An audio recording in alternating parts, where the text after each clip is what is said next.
So, thanks everybody for joining me this afternoon. Thanks, Miriam, for setting this up. I don't have a host. I'm kind of hosting and talking. And as indicated, please put some of your questions in the chat, so that, and I'll make sure that we have some time at the end. Okay, so a very good friend said, when it comes to talking about a book that you've written, you need to ask three questions: why this book, why now, and why me? And the first two are relatively simple, and the introduction to the book, which is chapter 1, which is the focus of this webinar, really answers the question, why me? Why have I written this, and from what vantage point? I hope in the coming months to have at least once a month a seminar that will address each of the other chapters.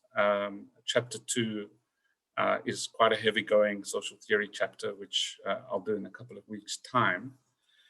But I think the answer to the question, why this book, it was primarily motivated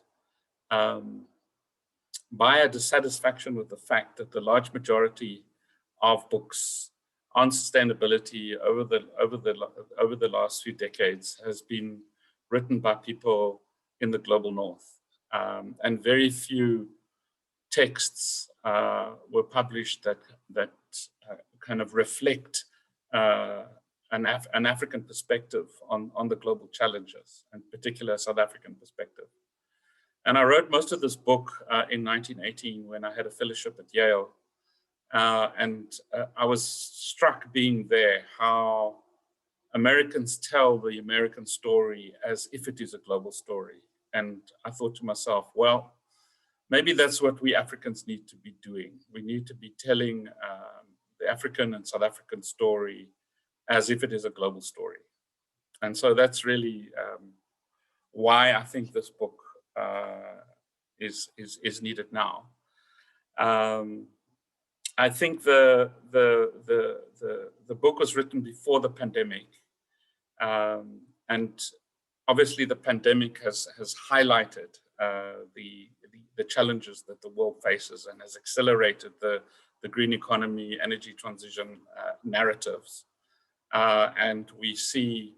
At the global level, the World Economic Forum now punting the narrative of the Grand Reset, and exactly how the world's elites are going to do a Grand Reset is not that clear, but it does sound hollow. So we need to be able to raise some deeper and fundamental issues from a global South perspective. In answering the kind of why me question, that's really what a lot of chapter 1 is about. And I essentially argue that my experience at a multiple levels of engagement, primarily in the construction of the Lyndoch Eco Village outside Stellenbosch, has been a really profound, transformative personal experience, which has fundamentally shaped the way that I understand my interventions and my work at other levels. So I've been involved with international UN institutions, in particular the International Resource Panel, and been on the board now this is my 8th year on the board of the Development Bank of Southern Africa. And I think what I reflect on in chapter 1 is the way in which a group of activists were inspired by the idea of, in a sense, miniaturizing the dream of post-1994 of a socially mixed community in racial and class terms that would in a sense live out and demonstrate our ideals that many people had fought for in the struggle for democracy. So that was, in a sense, the kind of inspiring idea, and the relationships that got built between a very interesting group of people, most of whom are still basically involved in the Lyndhoek Eco-Village and the Sustainability Institute in particular, are still basically there. And I think and I'll say a bit more for those of you who don't know about the Lyndhoek Eco-Village, but what really has struck me when I was writing this part of the chapter is how the whole endeavor, the entire Lyndhoek Eco-Village experiment and development depended on state institutions, investments by state institutions. The Western Cape Department of Housing provided the housing subsidies. The Department of Transport built the intersection and replaced the wetland when they put another road through the old wetland. The construction SETA gave subsidies. The Department of Education subsidized the school. Stellenbosch University, as a public university, has paid annually rental because we do a lot of teaching at the Sustainability Institute. The Department of Welfare, with respect to the preschool, Eskom 2 years ago putting in a renewable energy infrastructure system for free. The DBSA, that before I was on the board, providing a $3 million loan at not very low interest rates, I might add, and Stellenbosch Municipality, of course. And I reflected on this and realized that what had happened is an NGO in partnership with the university had effectively organized a range of state institutions in order to collate and focus a bunch of different kinds of interventions that made possible the construction of a socially mixed community. And I have a sentence there which says the likelihood of the state organizing itself to do this is as likely as a sandstorm turning itself into an adobe brick. And so what the outcome of this is that in light of the conceptual and theoretical material that I deal with in later chapters, drawing on Bob Jessop's conception of collaboratory governance, or the strategic relational state, as the strategic relational approach to the state, as he calls it, which I'll explain in a future webinar. This is essentially a kind of partnership-based conception of governance, or what he calls the governance of governance. So given that you can't kind of reverse the relationality of governance, you do need to give it direction. And so he talks about the governance of governance. And with hindsight, looking back on the work of the construction of the Lyndhoek Eco-Village, I realized, well, this is what we were doing. We were actually organizing a multiplicity of different state institutions and investments in order to give rise, or to make happen a quite a significant social experiment. But I also started reflecting on this experience through the literature of another writer that has influenced me, which is Mariano Mazzucato, who is a kind of Keynesian writer who is basically saying that state intervention in the early phases of the innovation cycles, but not just in R&D, but also in risk reduction in a range of companies that take risk in the early phase of the innovation cycle, and without state support of various kinds, even if it's just guarantees, like in the South African Renewable Energy Program, the private sector wouldn't have taken the risk in those early phases of the innovation cycle. So that combination of state intervention in risk reduction and R&D is basically also what we were doing. And so this combination of this what I learned from being and working with a team in putting together a social experiment which ran contrary to the grain of a post-apartheid society locked into its historical social patterns, really, has really fundamentally, so without we were just doing it without necessarily a clear theory.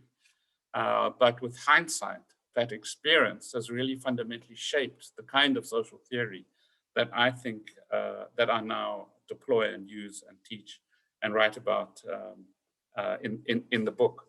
But there's another realization that emerged from the Lyndok Eco-Village experiment that only really dawned on me very recently, which is when you go, so for those of you who don't know, and then I'll come to my point. So the Lyndok Eco-Village comprises, when the municipality approved it, approved 42 stands for development, which would be sold on freehold, plus a guest house, plus a couple of other houses that have been used by the Sustainability Institute, and a huge main building, which previously was a dance hall, which has been converted into a primary school, a hall, and premises for the Sustainability Institute. And all of that has been surrounded by a massive planting program, an arboretum, beautiful gardens, and then planting in between the houses has also kind of created a very green environment with very small stands. So there's a kind of high density feel within a lot of open land. And when you go there, although it was constituted in terms of the municipality approved it on condition it was in Stellenbosch municipal law a private development, even though we wanted to be called a community development. We weren't allowed to. It's either a public or a private development, which meant we had to set up a homeowners association to govern the eco-village, which was democratically elected, and the municipality delegated service delivery powers to the homeowners association, in particular electricity provision, water provision, sanitation, cleansing, etc. And so it is actually a democratically governed, community-based, ecologically designed, socially mixed residential and non-residential development, mixed development. And what I've started to realize is that one of the consequences of setting it up in a way where there were no shareholders. So although I was one of the founding members, together with my former wife, Eve, and a couple of others, none of us were shareholders. None of us made any investment returns on this development. And one of the consequences is that there is a strong sense of the commons when you go there. There's a common sense of a shared public space, both the buildings and the gardens in particular.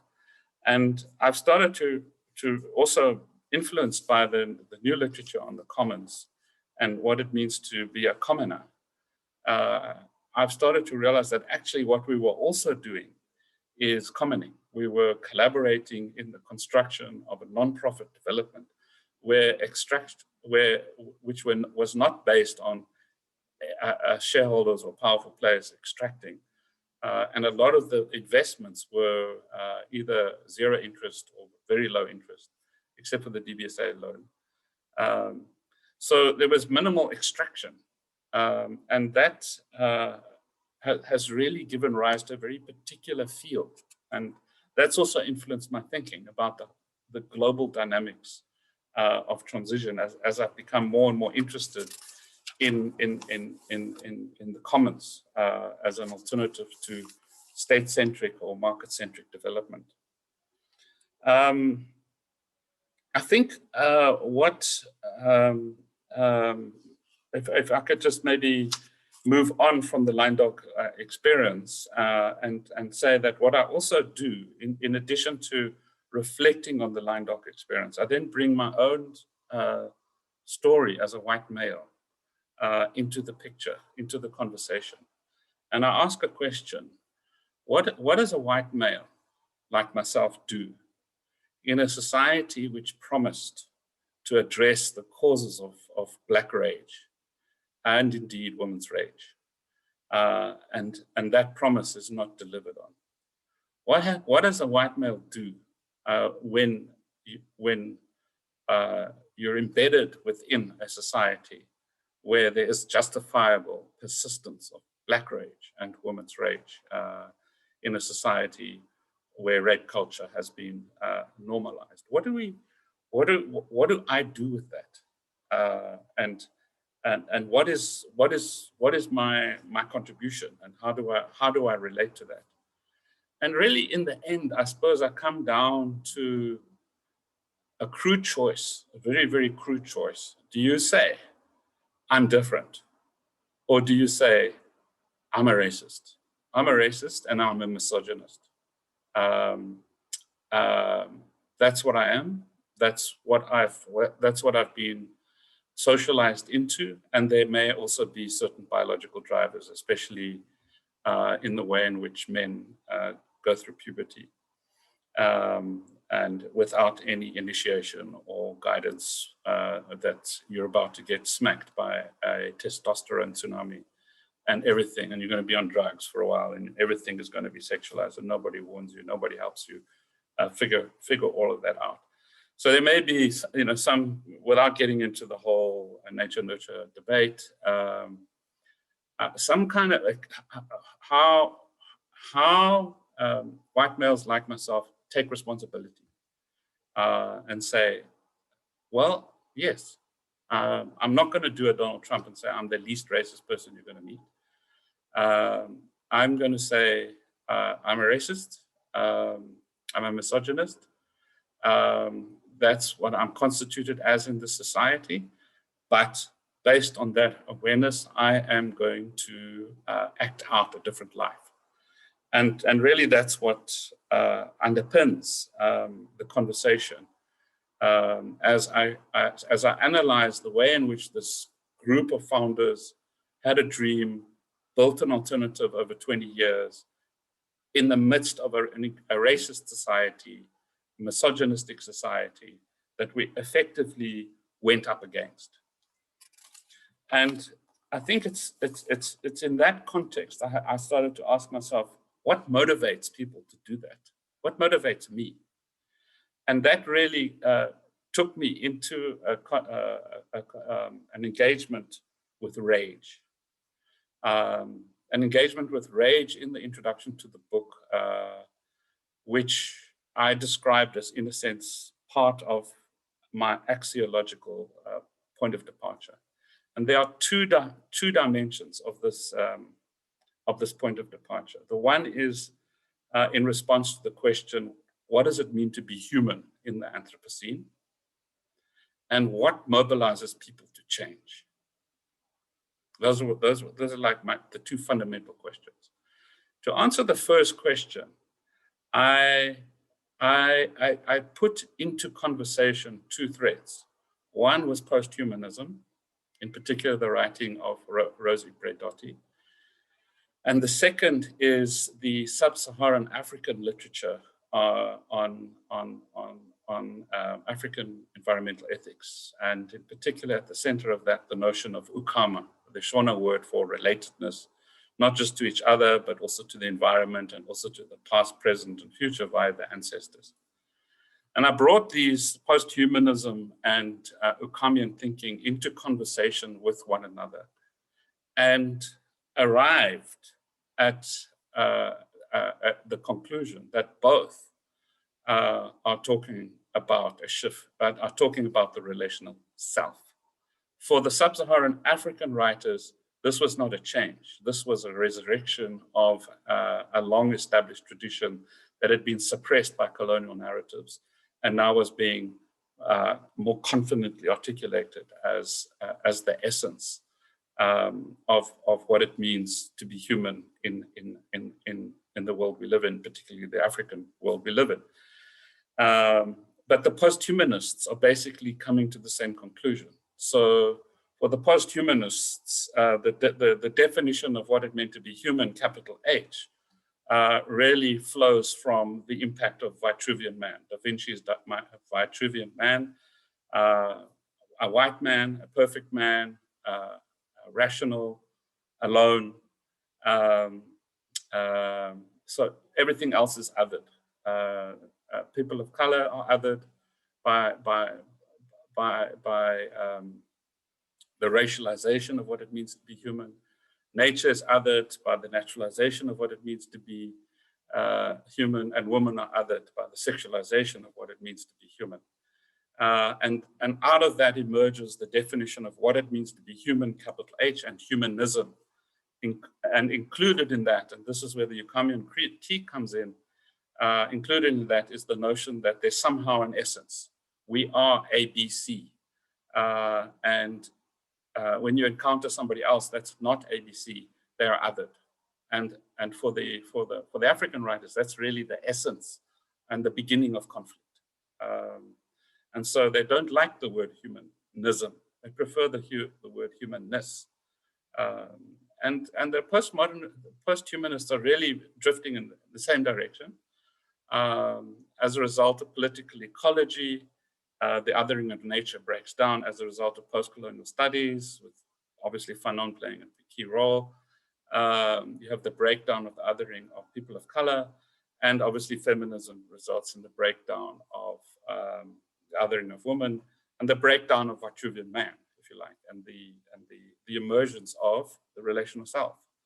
And so the relational self of posthumanism, which is a kind of shift, if you like, and the reinforcement and consolidation of the relational self in Eucomian thinking, I try and connect these, and I play with the phrase. I basically say, if from an Eucomian point of view you say, I think, therefore I am, the famous Cartesian dictum, I think, and therefore I am. Okay. The Eucomian response would be, okay, I hear you, but with who? With who else are you thinking, and where? So place and relationality would be the response. And so it's really that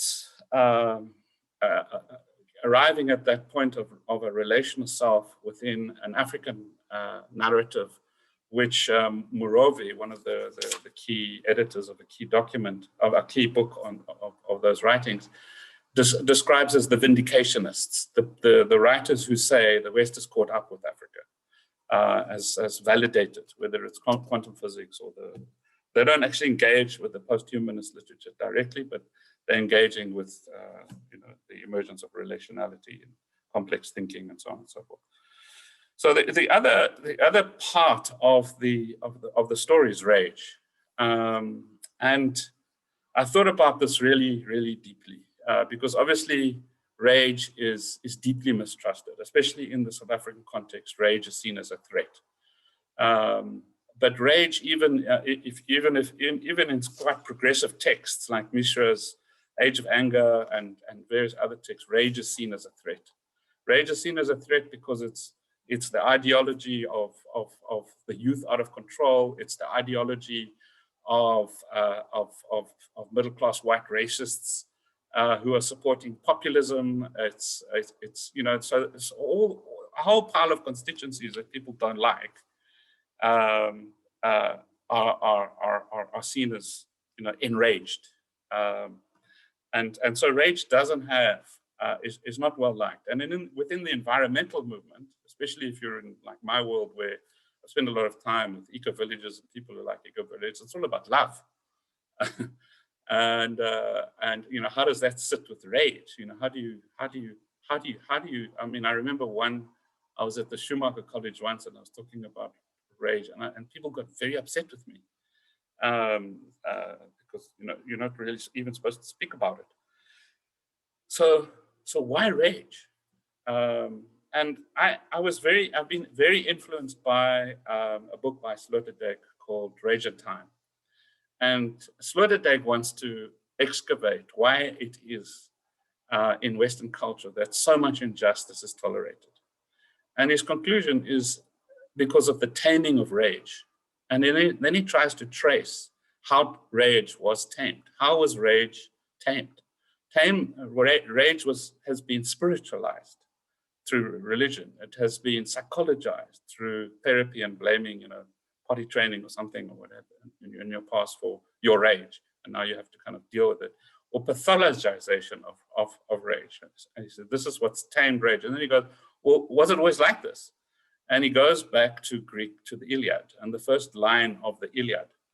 And in the first line of the Iliad are the words, listen to the rage of Achilles, son of Peleus, goddess. So basically, listen to the rage of Achilles, goddess, is the first line. And he argues this is the first line in kind of Western literature, and it's about rage. And then he argues that rage for the Greeks resides in the thymus, and you don't get enraged as far as the Greeks were concerned. You don't have your own passions. Passions possess you. Rage it possesses you, and it is put into the thymus by the gods, and it prepares you for heroic acts. So Achilles, as the ultimate hero, is possessed by rage that resides in the thymus. And that's what wakes him up and empowers him to do great deeds. And so Sloterdijk starts to talk about the thymotic self, which is the rageful self, but in the Greek sense. But he misses completely the significance of the first line. The first line is, listen to the rage of Achilles, goddess. And he doesn't reflect at all. Why is it the goddess? And that was the breakthrough for me, to say, what kind of rage is acceptable? It's the kind of rage that is acceptable to the goddess, to the feminine principle. And that's when I felt, I could use this. A rage that is consistent with the feminine principle is a rage that is consistent with the duty of care, the feminine principle of care, rather than the the masculine principle of control. And what kind of rage reinforces our duty of care and wakes people up? And I use some quotes from Sloterdijk about rage has this power to wake people up from their numbness and their slumber. But I also link it to Fanon. And I go back not to the first chapter in Fanon, which everybody reads and doesn't like because it's all about violence, but the rest of Fanon's Wretched of the Earth, which is profoundly humanist in a positive sense. And Fanonist rage, Biko's rage, and the rage of Chimamanda Adichie, the rage of Wangari Maathai, the rage of care, and that's the second part. So the relational self and a rage that is reconcilable with the feminine principle really is my vantage point, is my point of departure. And so let me just end off with a couple of references to some of the main, the introduction to the main arguments. As a point of entry, I have a quote which I'm just going to use as a link between what I've just discussed and the SDGs and so on and so forth. And Latour, the quote from Latour is, "We are trapped in a dual excess. We have an excessive fascination for the inertia of the existing socio-technical systems and an excessive fascination for the total, global, and radical nature of the changes that need to be made. The result is a frenetic snail's pace, an apocalypse in slow motion. Changing trajectories means more than a mere apocalypse and is more demanding than a mere revolution. But where," he asks, "are the passions for change?" And for me, one of the key passions is this rage. Yeah, I mean link it to Castell's outrage, his book Outrage on Hope, which is reflects on the Occupy movement, the Arab Spring, etc., etc. So some of you, I'm sure, would be familiar with that. So coming to the title of the book, The Age of Sustainability, which I've had lots of discussions about. It's called The Age of Sustainability, which for some implies, are you suggesting we're already in the age of sustainability? No, I'm not saying that. I'm saying that the adoption of the Sustainable Development Goals in 2015, no matter how imperfect, for example, they don't include democracy, was a decisive turning point. It was in the wake of the 2007-9 global financial crisis. We were still bumping along the bottom. GDP was increasingly less useful, and so the Sustainable Development Goals is really the legacy of that crisis, and it really marks a turning point in my view. And it means that the language of sustainability and sustainable development is the language we use now to negotiate the future. And so for me, the age of sustainability is valid because it's the age when we're using a particular narrative to mark out the coordinates of the future, but in highly contested ways, of course. I'm interested as an African in a just transition, and so I thought maybe I should just read what I thought a just transition was when I was writing this in 2018. I will argue in this book that we need a better understanding of a just transition. A just transition is a process of increasingly radical, incremental changes that accumulate over time in the actually emergent, transformed world envisaged by the SDGs and sustainability. The outcome is a state of well-being founded on greater environmental sustainability and social justice, including the eradication of poverty. These changes arise from a vast multiplicity of struggles, each with their own context-specific temporal and spatial dimensions. And that really does link to a key argument throughout the book, which is, in this globally interconnected world, I have serious doubts about the efficacy or potential of revolutionary transformations at nation-state level. I'm also skeptical about minor adaptations of the system that doesn't result in fundamental change. So what then is the alternative? And I essentially suggest that we need to take seriously the notion of radical incrementalism. And influenced by Roberto Unga's work, the Harvard professor, Brazilian origin, who has critiqued the notion of structure fetishism, the notion that the only valid change is a change in structure, and therefore all other forms of change are less significant or are even insignificant in the greater scheme of things.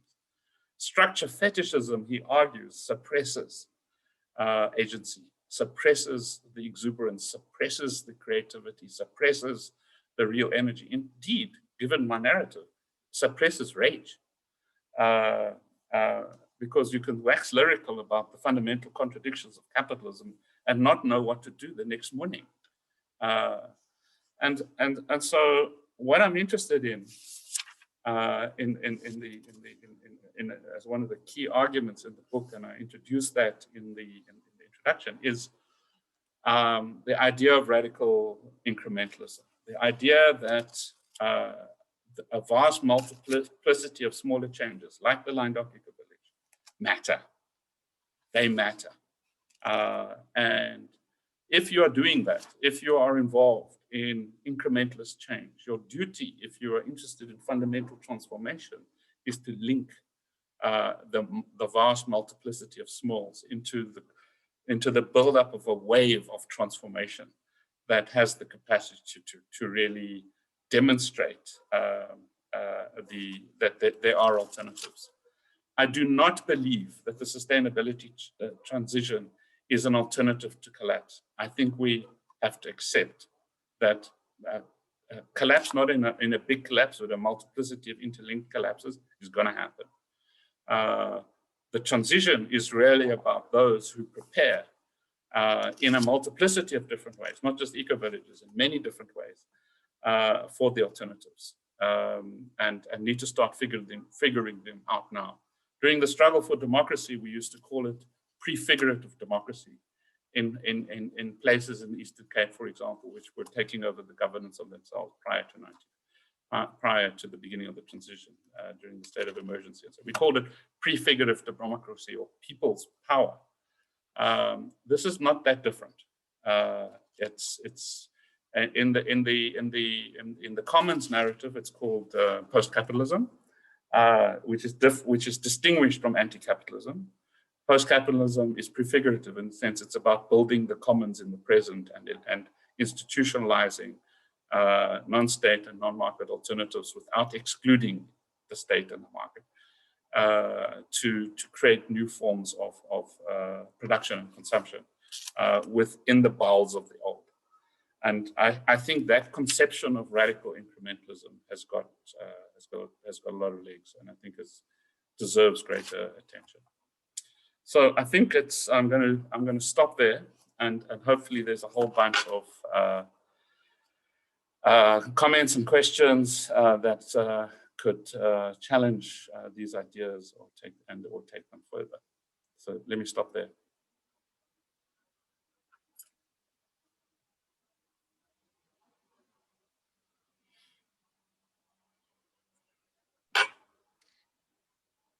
I don't see any questions in the Q&A, Mark, but I wonder if you wouldn't. Oh, there we go. Got one.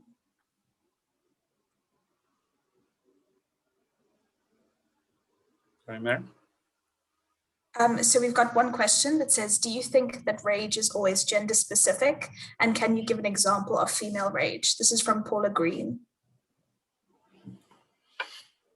Yeah, I'm looking at the right place now for where these questions are.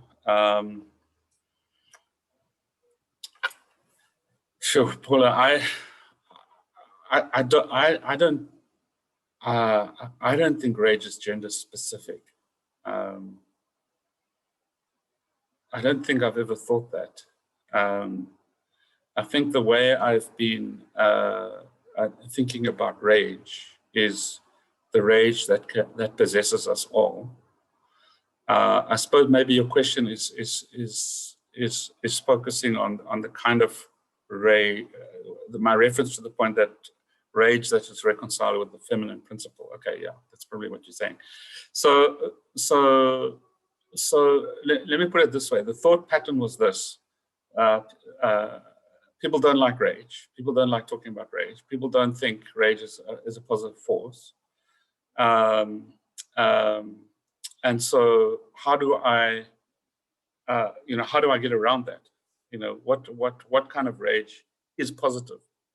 And it's very clear to me that if you look back on history, if you look at social movements, if you look at the dynamics of change in Africa, rage matters. Rage is important. It does wake people up. And Castells' work on the neuroscience of the Occupy movement and so on was that to overcome fear, the emotion that is best, that best helps people overcome fear is what he called outrage. And he uses the image of linking arms. So instead of like feeling atomized and fearful, going out and linking arms, enraged, outraged. What is that? And so for me, it was saying, okay, it's the kind of rage that enables and facilitates solidarity. It enables and facilitates care. It enables and facilitates protest against injustice. And so for me, that's when I went back to the first line of the Iliad and said, listen to the rage of Achilles, goddess. So it's different, I think, to the kind of rage that is more aligned with a masculine principle.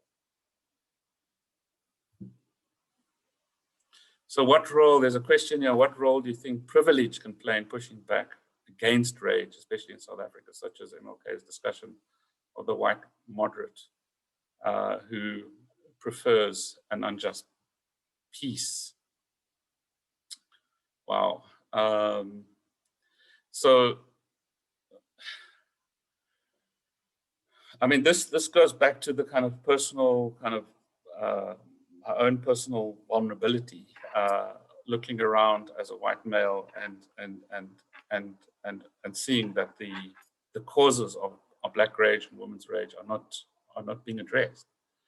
And so, yes, I completely agree. One of the texts that I cite and I'm engaged with, although I've never met any of the authors, is We Write What We Like, the book by a whole pile of young Black writers called We Write What We Like.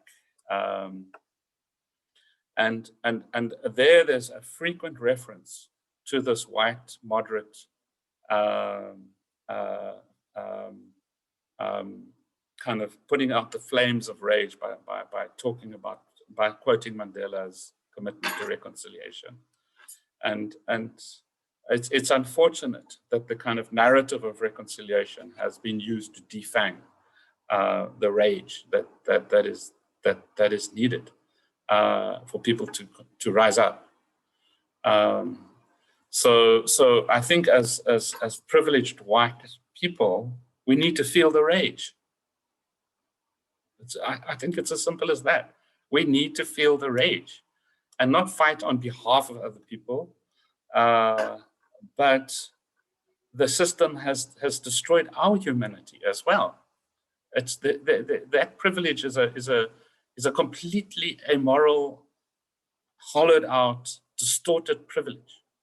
And being involved in building real community over 20 years in the Lyndoch Eco Village and walking through there, and recently, after a long period of lockdown, living on a farm next door, because my students have come back there, and just absorbing this sense of commons. Yeah, that's what's possible for as privileged people. We can identify with an alternative, feel the rage, and work with whoever wants to work with us to build an alternative. So Tanya's question on the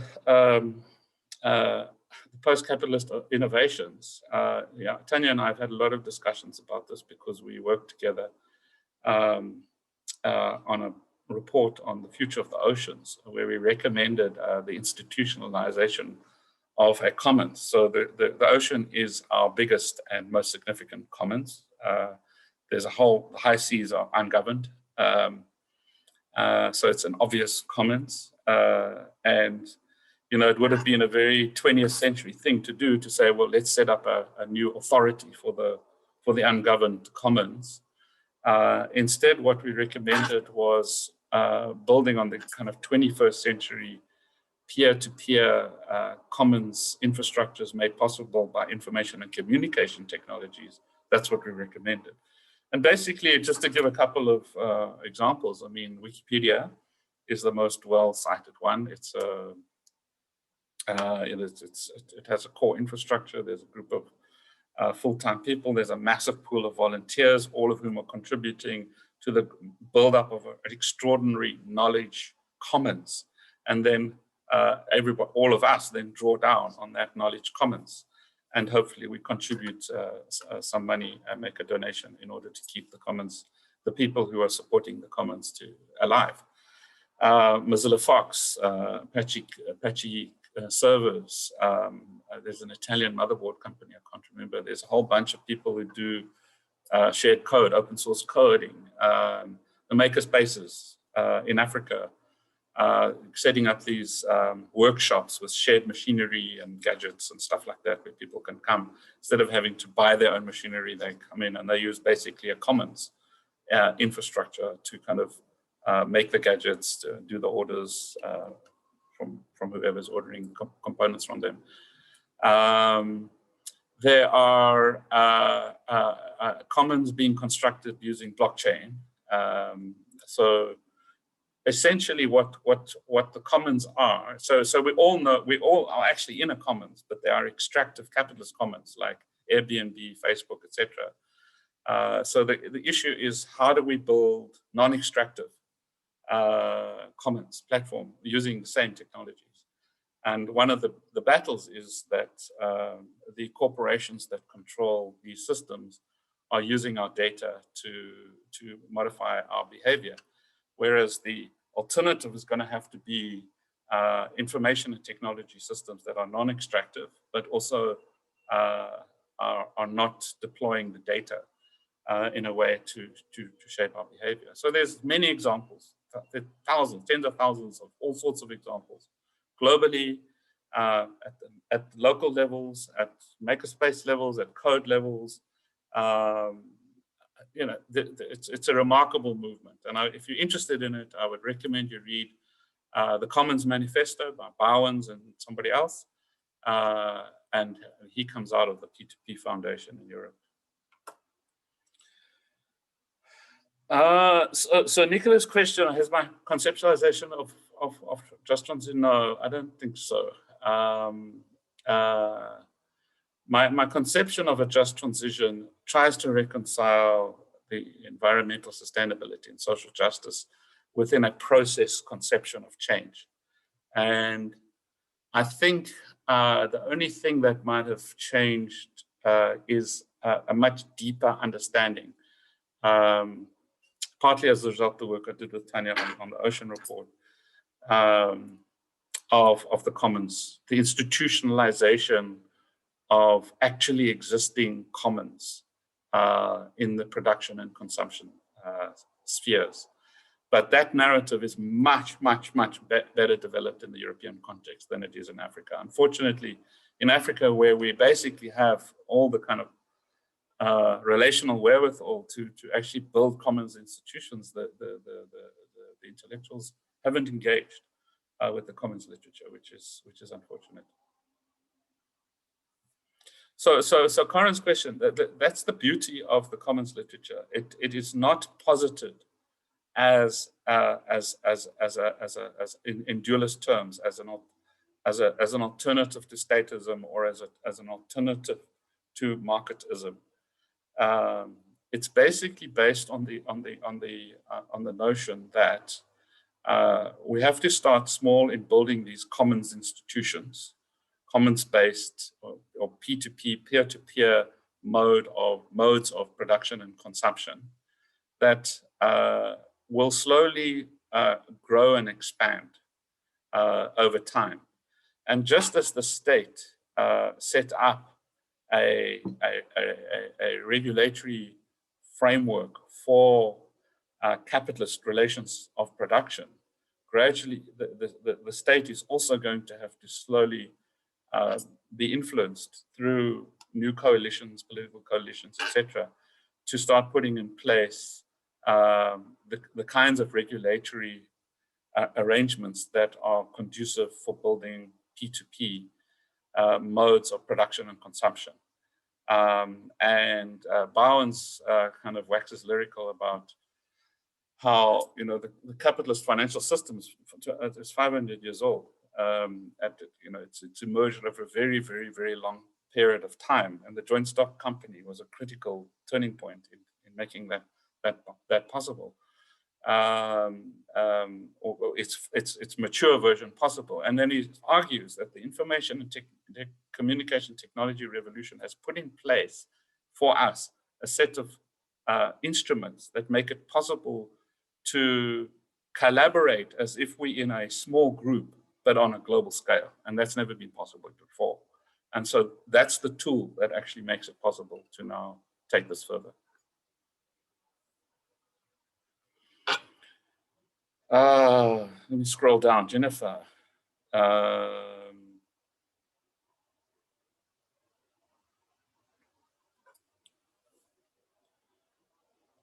Well, so yeah, I mean, obviously,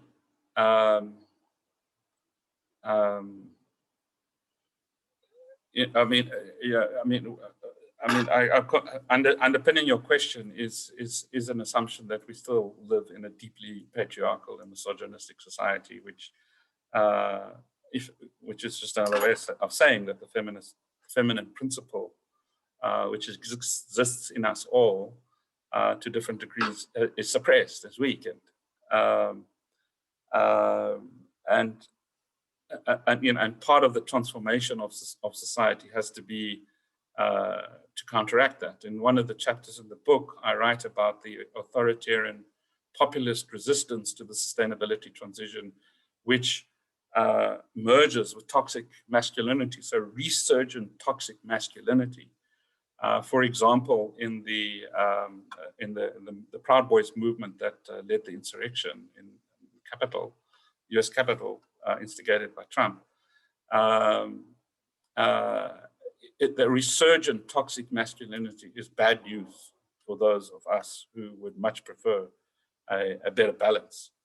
But nevertheless, that's part of rage. That's part of to wake us up, to mobilize, to take people out of their slumber and numbness.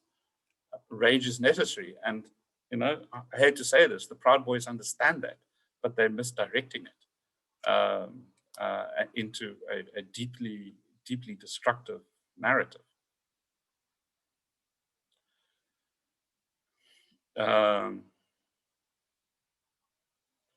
Yeah, I mean, Gonzalez, I'm not sure which is your first, Gonzalez.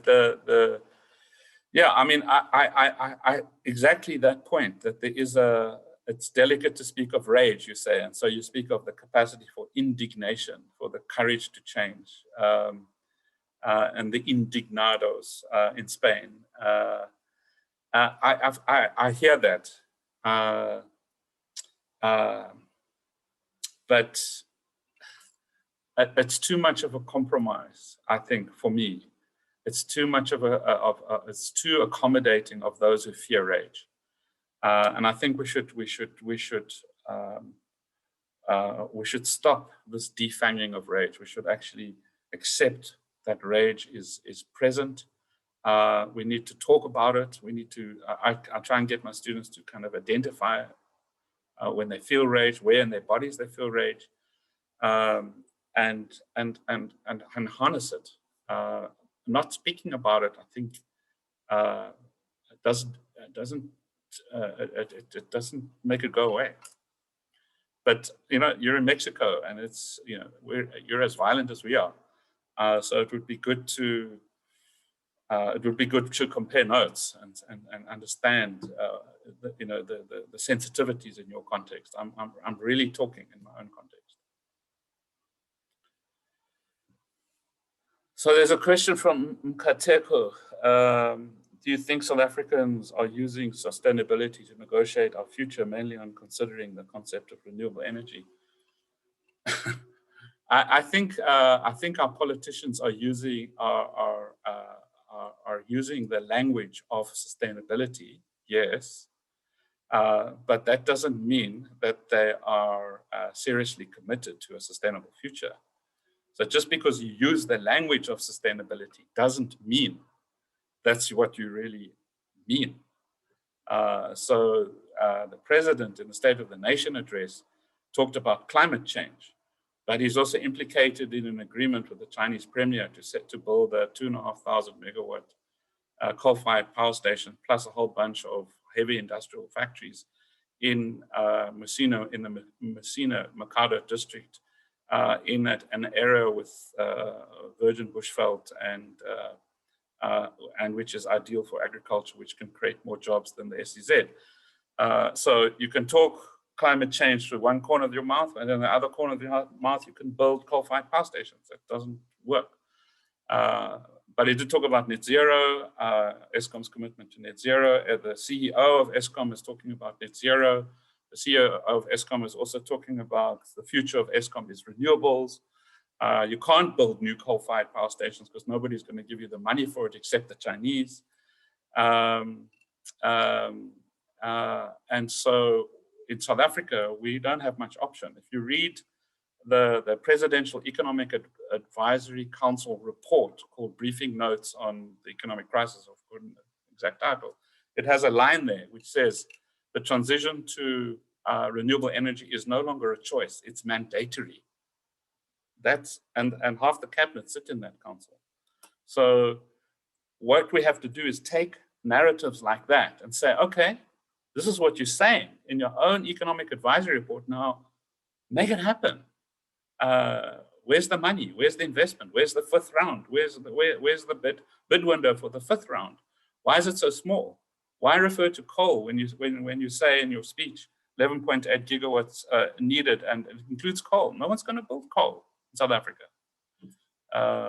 So yeah, I just think the point I'm trying to make in Kateto is language is a terrain of contestation. Don't imbue language with an assumption about the goal. It's just a language for contestation.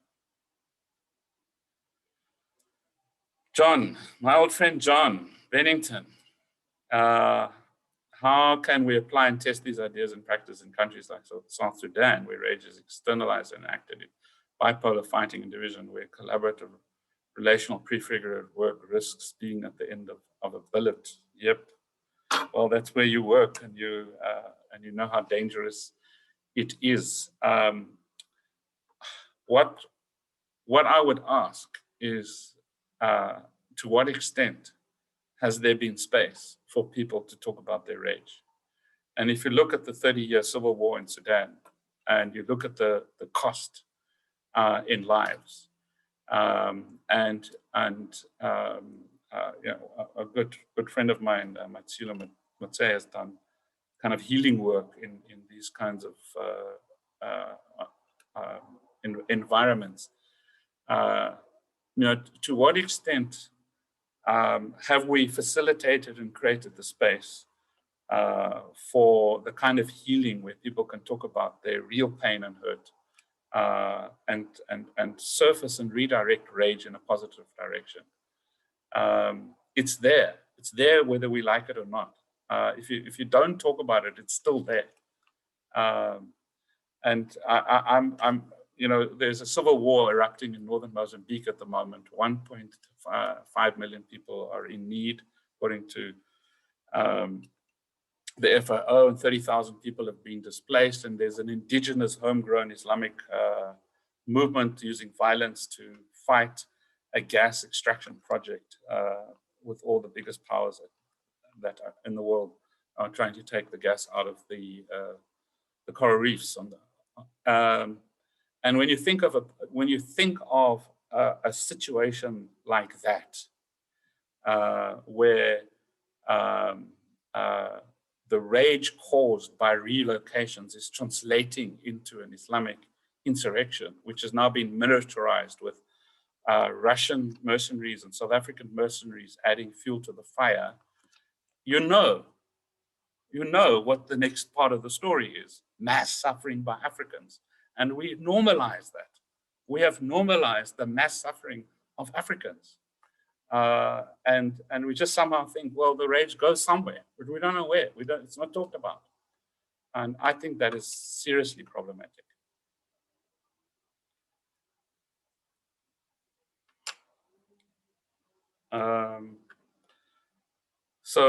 There's a question from Harold.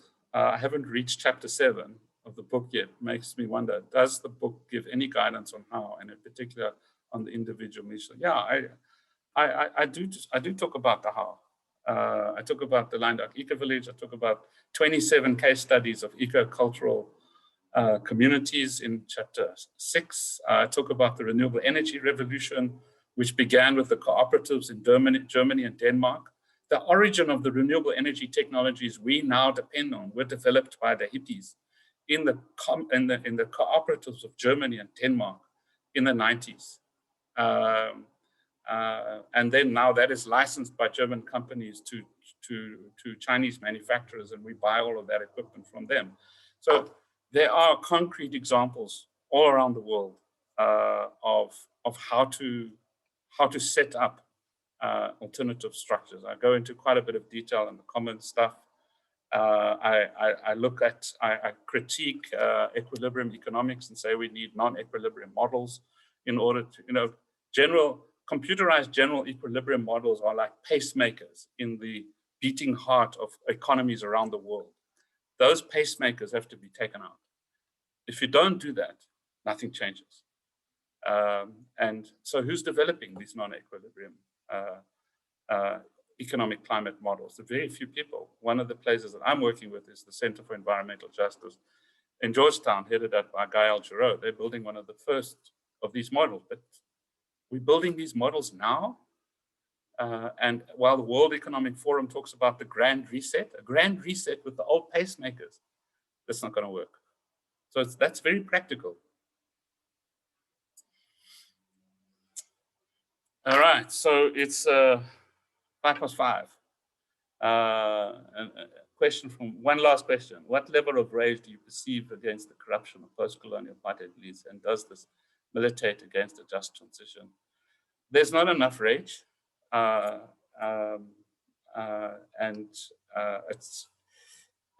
was involved in publishing a report in 2017 called Betrayal of the Promise, How South Africa is Being Stolen. And I look around me and there's not enough rage to defend the Zondo Commission. And I'm really, really worried about the Zondo Commission. Maybe the problem with the Zondo Commission is that we're waiting for Zondo to deliver what we all want, whereas what we should be doing is getting much better organized as civil society and professions and business to put much greater pressure on the president to do something about the situation. All right, I think we're done. Thank you for this hour, and thank you for all these great questions. They were actually pretty tough, and I've really appreciated them. I must say, I was expecting a little bit more pushback and criticism of some of the ideas, but they tended to be more open-ended and explorative. So I appreciate that. So thanks very much.